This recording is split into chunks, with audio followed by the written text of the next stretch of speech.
दोस्तों नमस्कार। मैं ज्योतिषाचार्य अनिल कुमार शर्मा परमपिता परमेश्वर की कृपा से आज आपको अवगत कराऊंगा अक्षय तृतीया का महत्व। अक्षय तृतीया पंडितों के पास एक पंचांग होता है, उसमें तिथि निर्धारण होती है कि सूर्योदय से पहले यदि कोई तिथि समाप्त हो जाती है तो वो तिथि क्षय हो जाती है, कम हो जाती है, और सूर्योदय के बाद तक यदि कोई तिथि चलती रहती है तो वो तिथि वृद्धि हो जाती है। इसलिए पंचांग में साल भर ये चलता है कि ये तिथि क्षय हो गई और ये तिथि वृद्धि हो गई। लेकिन वैशाख मास की जो तृतीया है ये सृष्टि के आरंभ से लेके आज तक कभी क्षय नहीं हुई है, अर्थात ये तिथि अक्षय है। तो इस तिथि में जो दान दिया जाता है उसका भी अक्षय पुण्य मिलता है।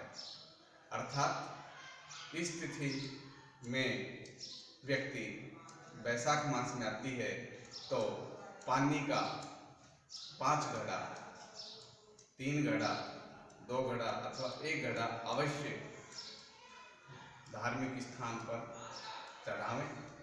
उसमें आम का फल रखें। अब आप सोच रहे होंगे कि आम का फल ही क्यों रखें?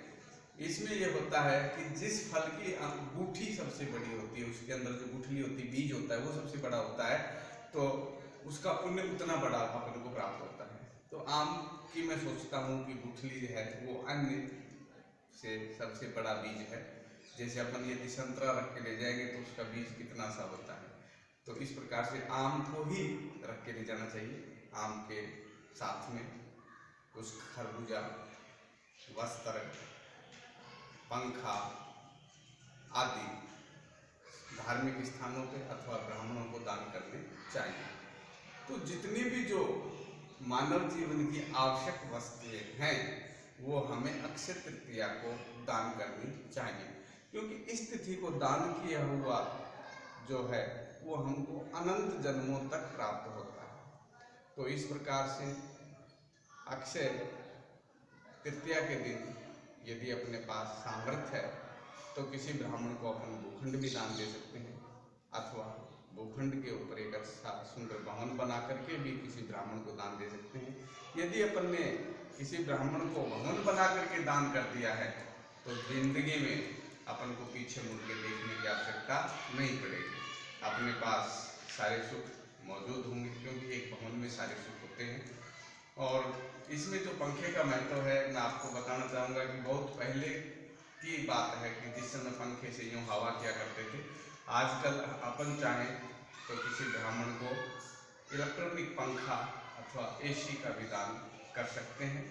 तो ये सामर्थ्य के अनुसार है, जिसकी जैसी सामर्थ्य है वैसे करना चाहिए। इसमें सोने चांदी के आभूषण भी दान किए जाते हैं। अब अक्षय तृतीया की एक छोटी सी कहानी है, उसके विषय में मैं आपको बताता हूँ कि एक बार एक धर्मदास नाम का सेठ था। जैसा उसका नाम था धर्मदास, वैसा ही उसका काम था। धर्म में बहुत रुचि थी। तो उसने किसी ब्राह्मण से पूछा कि हे ब्राह्मण देव, आप हमें बताइए कि हमें सबसे अच्छा पुण्य जो अनंत जन्मों तक चले किससे मिलता है? तो ब्राह्मण ने बताया कि वैशाख मास की जो तृतीया तिथि आती है शुक्ल पक्ष में, वो अक्षय तृतीया कहलाती है। इस दिन जो दान दिया जाता है वो करोड़ों वर्ष तक ज्यों का त्यों हमारे साथ चलता है। तो धर्मदास ने ब्राह्मण की बताई विधि के अनुसार जब भी हर वर्ष अक्षय तृतीया आती तो मंदिर जाता, ब्राह्मणों के घर में पानी के मटके रखवाता, उन पर सोने चांदी के आभूषण, वस्त्र, पंखा और फल रख करके दान करवाता। इस प्रकार से समय बीतता गया। धर्मदास सेठ ने सुख से जीवन बिताया और मरने के बाद में वैकुंठ धाम हो गया। वैकुंठ धाम में निर्णय हुआ कि सेठ जी बहुत ही धार्मिक आचरण के थे, इसलिए इनको राजा बना देना चाहिए। और अगले जन्म में वो राजा बने। राजा बनकर के भी उन्होंने बहुत सुख पाया और वो राजा से बड़ राजा इस प्रकार से बनते चले गए और अनंत जन्मों तक वो उच्च